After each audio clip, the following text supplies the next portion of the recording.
Spain ने 16 साल बाद फीफा वर्ल्ड कप के सेमीफाइनल के लिए क्वालिफाई कर लिया। क्वार्टर फाइनल में बेल्जियम को जबरदस्त मुकाबले के बाद 2-1 से शिकस्त दे दी।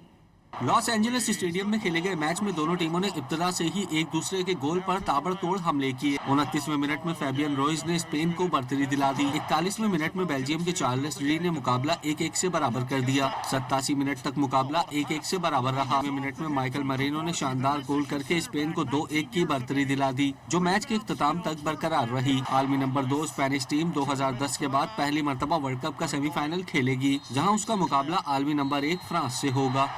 स्पेन ने 16 साल बाद फीफा वर्ल्ड कप के सेमीफाइनल के लिए क्वालिफाई कर लिया। क्वार्टर फाइनल में बेल्जियम को जबरदस्त मुकाबले के बाद 2-1 से शिकस्त दे दी।